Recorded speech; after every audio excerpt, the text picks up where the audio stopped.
Yes, guys, welcome CA Foundation students. What we are going to complete now, study material का question number 5th, जहाँ पे आपको journal entries पूछा गया है। बहुत अच्छा क्वेश्चन है, ऐसा एक्सपेक्टेड देखना, ये कुछ हटके क्वेश्चन है सर। ऐसे क्वेश्चंस भी आपको आ जाएंगे क्वेश्चन में, अगर 4 मार्क्स 5 मार्क्स जो आपके एग्जामिनेशंस में आने के चांसेस है। ठीक है, यहाँ पे देखना, amazing group had a property plant and equipment. ठीक है सर, यानी फिक्स्ड एसेट्स यानी नॉन करंट एसेट्स, यानी हमें क्या कहना चाह रहा है वो हमारे लिए इंपॉर्टेंट है। हमारे लिए कुछ डिप्रिसिएशन किस तरह कैलकुलेट करना है, ये हो सकता है आपको पूछा जाए। यहाँ पे देखना, उसने पूछा ऑल्सो गिव जर्नल एंट्रीज। सबसे पहले आपको given property plant and equipment with book value. ठीक है, हमें बुक वैल्यू यानी हमारे बुक्स में उसकी वैल्यू कितनी है, 35 lakhs ऑन 31st December 2019। ठीक है sir. Balance in the revaluation surplus as on the date was 3 lakhs। Balance in the revaluation surplus. ठीक है, as a part of their practice of revaluing the assets on yearly basis, मतलब हर साल हम उसमें check करेंगे कि हमारी वैल्यू जो बुक वैल्यू दिखा रही है वो सही है या नहीं। अगर कम दिखा रही है देन अपवर्ड रिवैल्यूएशन करेंगे, और अगर हमारी बुक वैल्यू जो कम दिखा रही है अपवर्ड करेंगे, और ज़्यादा दिखा रही है तो डाउनवर्ड रिवैल्यूएशन हम करेंगे अपने बुक्स में। ठीक है सर। यहाँ पे देखना, as a part of the practice on yearly basis, another evaluation was carried on 31st December 2019. Evaluate the impact of revaluation sir. ठीक है, if the fair value as a result of revaluation done on 31st December 2019 was, यानी हमारे लिए 31st December 2019 के दिन हम फिर से रिवैल्यूएशन कर रहे हैं सर। ओके, अब जब हम कर रहे हैं रिवैल्यूएशंस, देन हमारे पास 3 रिवैल्यूएशंस के अमाउंट्स, फेयर वैल्यूज उसने दिया कि फेयर वैल्यूएशन हो सकता है हमारे एसेट की वैल्यू 37 lakhs। अभी तो 35 lakhs 31st December 2019 के दिन दिखा रही है। यस, मेरा एस्टिमेशन, मेरे हिसाब से यानी कंपनी के हिसाब से उसकी फेयर वैल्यू 37 है। ठीक है, बी पॉइंट में क्या कहा 33 lakhs और सी पॉइंट में 31 lakhs। और इसके इफेक्ट्स किस तरह रहेंगे, अगर मैं सोचूंगा 31st December 2019 जिसकी वैल्यू 35 lakhs है पीपी की वैल्यू, अगर मेरे हिसाब से वो 37 lakhs है, उसकी फेयर वैल्यू 37 lakhs है, then how we have to calculate, then अब ये रिवैल्यूएशन का इफेक्ट किस तरह होगा, क्योंकि हमने ऑलरेडी रिवैल्यूएशन करा है और उसमें 3 लाख रुपए है, यानी ऑलरेडी हमने जो 35 दिख रही है ना हमें वैल्यू, वो 3 lakhs का अपवर्ड रिवैल्यूएशन करने के बाद दिखाई दे रही है। ठीक है सर। और यहाँ पे पूछा सिंपल जर्नल एंट्री सर, बहुत अच्छा क्वेश्चन है, देख लेना। आप इसी तरह स्टार्ट कर सकते हैं। Property plant in equipment 35 lakhs। इनको, इस क्वेश्चन को, छोटा क्वेश्चन है लेकिन बहुत सारे स्टूडेंट्स को जो है ये डिफिकल्ट लगेगा, लेकिन यहाँ पे हम लोग बहुत इजी में सॉल्व कर देंगे, आपको मालूम ही नहीं होगा वी हैव डन। देखना, सबसे पहले आप इस फॉर्मेट पे प्रैक्टिस कर लेना, उसके बाद हम जो है एग्जामिनेशन में किस तरह लिख सकते हैं, क्योंकि क्वेश्चन मिस्टेक नहीं होना चाहिए। देखना 35 lakhs है सर। यस, अब ए केस, बी केस और सी केस, हम 3 केस भी लिख लेंगे। यहाँ पे देखना 37 lakhs जो दिया गया है उसी वैल्यू को हम लिख रहे हैं 37, 33, और एक वैल्यू कौन सा है सर 31 lakhs। ठीक है, ठीक है, मैं जिस तरह कर रहा हूँ वैसे ही करना। अब हुआ क्या सर, 35 lakhs से 37 lakhs कितना डिफरेंस है, 2 lakhs। 2 lakhs क्या हो रहा है, इंक्रीज या डिक्रीज, इंक्रीज। ओके, यहाँ पे 35 lakhs से 33 lakhs कितना है, 2 lakhs, डिक्रीज या इंक्रीज, डिक्रीज। 31 lakhs 35 से 31, इंक्रीज या डिक्रीज, डिक्रीज सर, कितना 4 lakhs। ओके, यानी हमें करना ये है, यानी हम अब जो बुक वैल्यू है उस बुक वैल्यू से फेयर वैल्यूज हम जो रिवैल्यूएशंस करने की कोशिश कर रहे हैं, इनमें डिफरेंसेस आपको मालूम करना है, स्टेप नंबर 1। ठीक है, अब बैलेंस शीट में देख लेना, बैलेंस शीट में रिवैल्यूएशन सरप्लस है सर। ये रिवैल्यूएशन सरप्लस क्या है सर, रिवैल्यूएशन सरप्लस जब भी हम रिवैल्यूएशन करेंगे, एक साइड मशीनरी का अकाउंट भी इंक्रीज होगा, दूसरे से रिवैल्यूएशन अकाउंट बनाएंगे, उस रिवैल्यूएशन अकाउंट में इंक्रीज या डिक्रीज उसका इफेक्ट जो है यहाँ पे देंगे। ठीक है, ओके सर। अब यहाँ पे देखना, क्योंकि हम ट्रांसफर प्रॉफिट एंड लॉस में ये एडजस्टमेंट नहीं करते, देयरफॉर हम रिवैल्यूएशन अलग से रिवैल्यूएशन अकाउंट खोलते हैं, और उसमें जो भी इंक्रीज या decrease upward plant and machinery जो भी इंक्रीज हुआ डिक्रीज हुआ हम इसमें इफेक्ट देते हैं। ठीक है सर। तो यहाँ पे देखना, अभी मैं जिस तरह कैलकुलेट कर रहा हूँ देखना, सो 2 लाख से इंक्रीज करना है, हाँ 2 लाख से इंक्रीज करना है, 35 लाख से 37 हो रहा है, हाँ 35 से 37 हो रहा है। ठीक है, इंक्रीज कर दो। Property plant and property plant and equipment जो ये दिया गया है उसे इंक्रीज करने के लिए हमें डेबिट करना है प्रॉपर्टी प्लांट एंड इक्विपमेंट, ठीक है।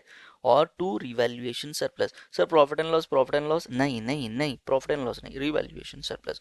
सर रिवैल्यूएशन सरप्लस क्रेडिट करने से इंक्रीज होता है, डेबिट करने से डिक्रीज होता है, as it is like profit and loss account, ठीक है। प्रॉफिट एंड लॉस भी क्रेडिट करने से इंक्रीज होता है और डेबिट करने से डिक्रीज होता है।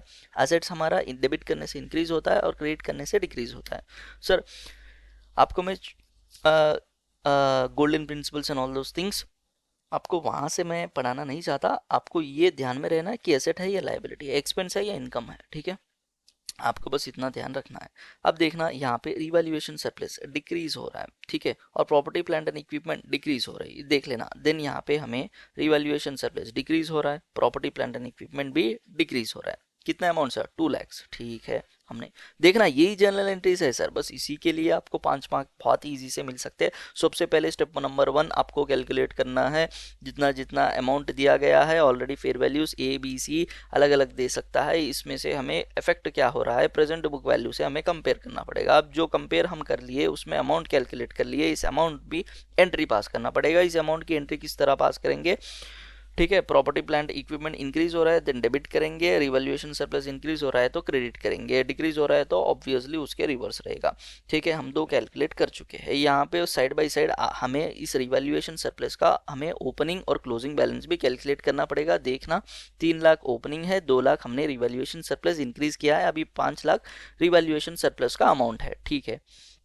नेक्स्ट 5 लाख जो है इसका है। नेक्स्ट यहाँ पे देखना 3 अलग अलग कैटेगरी है सर, तो ए केस अलग है, बी केस अलग है, सी केस अलग है, ए से बी लिंक नहीं करना, ठीक है। इस क्वेश्चन में आपको यहाँ पे मिस्टेक हो सकता है। अब बाद में नेक्स्ट, क्योंकि हम इतनी प्रैक्टिस कर चुके हैं क्वेश्चंस की कि ईयर 1 ईयर 2 ईयर 3 हम इस फ्लो में आ गए हैं कि इस बैलेंस को ब्रॉड डाउन ले लेते हैं, लेकिन यहाँ पे ए केस अलग है, बी केस अलग है, सी केस अलग है, 3 इंडिविजुअल केसेस है, हमें एक एक केस के हिसाब से सोचना पड़ेगा। देन यहाँ पे फिर से 3 लाख जो है 3 lakh opening balance of revaluation surplus है, इसमें से रिवैल्यूएशन सरप्लस देखना डेबिट हुआ है, 2 लाख कम हुआ है, देयरफॉर -2 लाख अमाउंट हो गया है 1 लाख। अब इस थर्ड केस में देखना 3 लाख का ओपनिंग बैलेंस रिवैल्यूएशन सरप्लस और रिवैल्यूएशन सरप्लस जो डिक्रीज हो रहा है वो 3 लाख रुपीज है, देयरफॉर यहाँ पे रिवैल्यूएशन सरप्लस का अमाउंट कितना रहेगा 0। बस सर बस इतना ही है question, question done sir. Okay sir, now which question what we are going to do sir, illustration 10 है, ये आपको एक बार कंप्लीट करके जाना बेहतर है। Calculate the difference in the depreciation to be adjusted in the property in the plant and equipment, ठीक है सर। ऐसा कुछ भी नहीं, डेप्रिसिएशन हुआ है, ऑब्वियसली हम डेप्रिसिएशन जो अमाउंट है प्लांट एंड मशीनरी से तो एडजस्ट करेंगे। यहाँ पे बस इसके लाइन से लगे, बस कॉन्सेप्ट एक ही है, आपको डेप्रिसिएशन पूछ रहा है, डेप्रिसिएशन किस तरह कैलकुलेट करते हैं, और उसके साथ आपको मशीनरी अकाउंट अगर प्रिपेयर कर देंगे तो बेहतर रहेगा, ठीक है। एक बार ये डिस्कस कर ले। हाँ सर, इलस्ट्रेशन 10 में अंशुल एंड को कंपनी कमेंस्ड बिजनेस, ठीक है, 1 Jan 2015 व्हेन दे परचेज्ड, ठीक है। हमें कमेंस्ड बिजनेस का इंपॉर्टेंट नहीं है यहाँ पे, हमें ये इंपॉर्टेंट है कि उसने परचेज किया 1 जनवरी 2015 एंड इक्विपमेंट फॉर कितना सर 7 lakhs, ठीक है। They adopted a policy charging depreciation 15% on return on value method and over on year their purchases, जो भी है ये, ठीक है। सबसे पहले जो हम परचेज करें 1 जनवरी 2015, 1 जनवरी 2016 में भी और 1 जनवरी 2019 में भी हमने परचेज किया। On 1 January 2019 decided to change the method of depreciation to straight line basis, यानी पहले हम रिटर्न ऑन वैल्यू, इस क्वेश्चन में खासियत इस क्वेश्चन की देने की वजह क्या है, पहले हम अगर क्वेश्चंस में जो भी अभी तक सॉल्व कर चुके हैं वहाँ पे हमने देखा कि पहले स्ट्रेट लाइन मेथड से रिटर्न ऑन वैल्यू मेथड, आपके आईसीए ने आपके आईसीए के इलस्ट्रेशंस में इलस्ट्रेशन 10 है, जो इलस्ट्रेशन में पहले रिटर्न ऑन वैल्यू से बाद में हम शिफ्ट करेंगे straight line method of depreciation. हो सकता है ऐसे ही क्वेश्चंस आपके एग्जामिनेशन में आने के ज़्यादा चांसेस है, ठीक है। तो यहाँ पे देख लेना स्ट्रेट लाइन मेथड को हमने शिफ्ट किया, on this basis remaining useful life was assessed as 6 years for all the assets, जितने भी एसेट्स है, यानी पहले जो हमने एसेट परचेज किया वो 7 lakhs का, 1,50,000 और 2 lakhs का, सारे के सारे एसेट्स, उसकी रिमेनिंग असेस की गई है life 6 years for all the assets purchased before 1/2019, ठीक है, with no scrap value and 10 years 1 Jan 2019, मतलब 1,50,000 यानी 7 lakhs और 1,50,000 की रिमेनिंग यूजफुल लाइफ जो है वो 6 ईयर्स है, और जो 2 लाख का एसेट है उसका रिमेनिंग लाइफ जो है 10 ईयर्स है। ठीक है सर, बस इतना ही इस क्वेश्चन में, और कुछ भी नहीं है सर। रिटर्न नॉन वैल्यू से स्ट्रेट लाइन मेथड में हम जाएंगे और रिमेनिंग सब कुछ करेक्ट है। बस इंग्लिश में एक देख लेना, calculate the difference in depreciation to be adjusted in plant and machinery, मतलब आपको दो भी करना है, एक वर्किंग नोट भी प्लांट एंड मशीनरी अकाउंट बनाना है, और आपको डेप्रिसिएशन आप देख लेंगे, then depreciation on return on value. ठीक है, हाँ रिटर्न ऑन वैल्यू के लिए आपको सेपरेटली इस तरह वर्किंग नोट बना देना है, बस आपको ख़त्म। यहाँ पे देखना, ये एक मशीनरी है, मशीनरी 2 है ये, और ये मशीनरी 3 है। ठीक है, समझ में आ गया आपको, अलग अलग मशीनरीज अलग अलग है, इसमें कॉस्ट, उसमें से डिप्रिसिएशन। नेक्स्ट याद रख लेना 5,85,000, फिर उसके बाद आपको डिप्रिसिएशन रिटर्न ऑन वैल्यू पे कंपेयर करना पड़ेगा, फिर उसके बाद रिटर्न ऑन वैल्यू पे फिर हम ले लेंगे, क्योंकि रिटर्न ऑन वैल्यू से हम स्ट्रेट लाइन में कब शिफ्ट हो रहे हैं सर, 1 जनवरी 2019 को, therefore अप टू 31 दिसंबर 2018, यानी इस यहाँ तक जो डिप्रिसिएशन कैलकुलेट होगा वो रिटर्न ऑन वैल्यू मेथड में होगा। ठीक है, रिटर्न ऑन वैल्यू मेथड में होगा, और यहाँ से जो भी डिप्रिसिएशन हो रहा है वो straight line method of depreciation होगा। ठीक है सर, यहाँ पे देख लेना अमाउंट जो दिया गया है। अब यहाँ से प्लांट एंड मशीनरी अकाउंट 1 जन 2019। ठीक है सर, 1 जन 2019 इन सारे अमाउंट्स को हम ले लेंगे, उसका टोटल रहेगा 4,57,523। ठीक है, ये दोनों एसेट्स का हम मशीनरी 1 और मशीनरी 2 बना रहे हैं। सॉरी, यहाँ पे जो मैंने जो कहा ये टोटल डिप्रिसिएशन है, ये आप नहीं भी बनाएंगे चलेगा, लेकिन यहाँ पे देखना इन दोनों का वर्किंग नोट हम प्रिपेयर करेंगे, मशीनरी 1 मशीनरी 2। क्यों, 1 जनवरी 2019 के दिन हमने परचेज किया थर्ड मशीनरी, लेकिन यानी सिर्फ 2 मशीनरीज को 1 जनवरी 2019 तक का बुक वैल्यू हमें चाहिए, उसमें से माइनस डेप्रिसिएशन हम करेंगे, जिस तरह ऑलरेडी कर चुके हैं। देखो, और दूसरी 1 जनवरी 2019 को हमने अलग से और एक असेट्स भी परचेज किया। अब क्वेश्चन में दिया गया है कि इसकी रिमेनिंग यूजफुल लाइफ जो है 6 ईयर्स है, इसकी रिमेनिंग यूजफुल लाइफ जो है 6 ईयर्स है। ये कहाँ से मिलेगा सर हमें, ये हमें कहाँ से मिलेगा, देखना यहाँ पे है ना, 1 जन 2019 के दिन उसकी बुक वैल्यू कितनी है, वहाँ से 6 ईयर्स, और यहाँ पे ये 6 ईयर्स, जो ये 2 लाख की वैल्यू है, इस 2 लाख की वैल्यू यानी 2 लाख का plant and machinery remaining 10 years में हम डिप्रिशिएट करेंगे। यहाँ पे हम डिप्रिशिएशन लिख रहे हैं इस ईयर्स का, यानी 1 जन 2019 से 31 दिसंबर 2019 का। नेक्स्ट बैलेंस कैरी डाउन होगा, बस इतना ही है सर, सिंपल क्वेश्चन है। Hope so you got this question and it's going to help you in your examination. हो सकता है, मेरे हिसाब से तो ये इंपॉर्टेंट हो सकता है, क्योंकि सिर्फ एक लाइन का डिफरेंसेस है, एक रिटर्न ऑन वैल्यू से हम स्ट्रेट लाइन में मेथड में आ रहे हैं, और दूसरा इंग्लिश का कन्फ्यूजन